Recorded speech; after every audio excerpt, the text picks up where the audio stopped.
તકલીફ આપણે બધાની એ છે કે બાળકનું ભવિષ્ય બનાવવા માટે આપણે અથાગ પ્રયત્ન કરીએ, કેટલું બધું કામ કરીએ.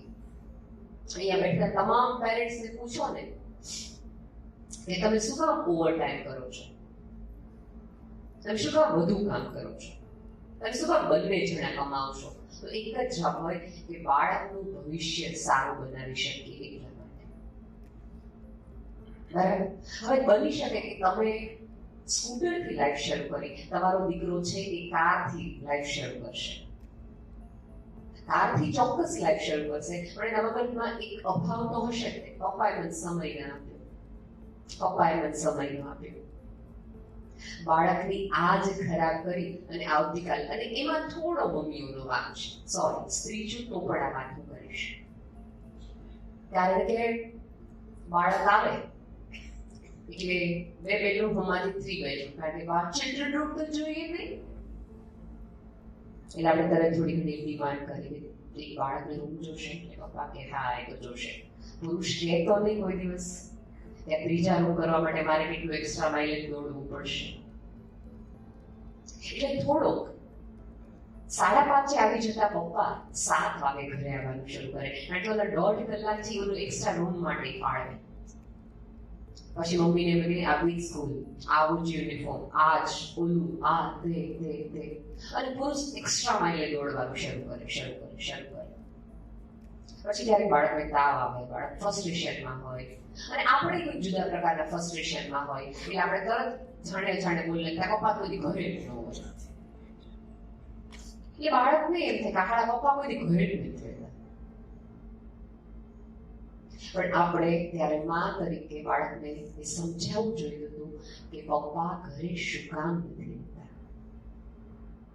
આપણે બાળકને શ્રદ્ધા આપવી જોઈએ કે બેટા તારી માટે તને એક રૂમ મળે, આવતા દિવસોમાં તું બેસ્ટ કોલેજમાં જઈ શકે, તારે એક પણ સ્વપ્ન પૂરા કરવા માટે તારે એમ ન કરવું પડે, અમે તારા પપ્પા એવું ન કહેવું પડે કે બેટા આપણી પાસે એટલા બધા પૈસા નથી, તારે ક્યાંય જીવનમાં પાછું વાળીને ન જોવું પડે, એટલા માટે પપ્પા છે એ એક્સ્ટ્રા નોલેજ.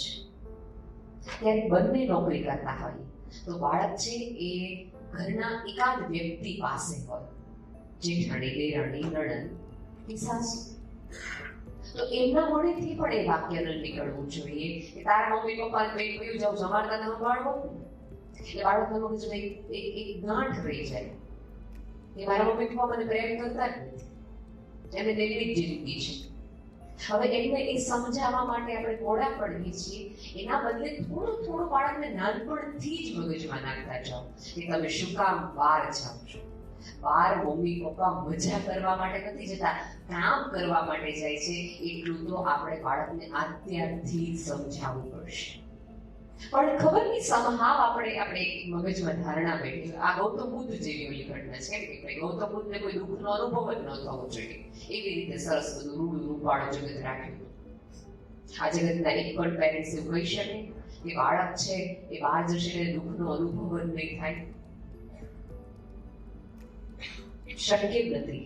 પેરેન્ટ્સ તરીકે મારે ને તમારે એટલું જ કરવાનું છે કે એ ઘરની બહાર જાય ત્યારે તમામ દુઃખ સાથે એ કઈ રીતે લડી શકે એટલું એને તૈયાર કરવાનું છે.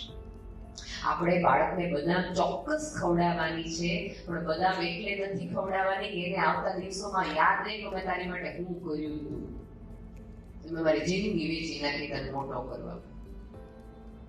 આવું કઈ નહીં. અને આ જનરેશન તો બહુ જ મજાની છે.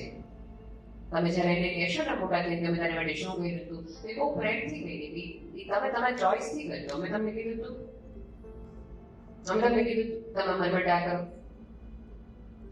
સાંભળશે તો નહીં જ. એક વસ્તુ યાદ રાખજો કે આ છે ને ટિકટોક જનરેશન છે, એટલે તમારા ટક થી તો પાછી વળી વળવાની જ નથી, સાંભળવાની.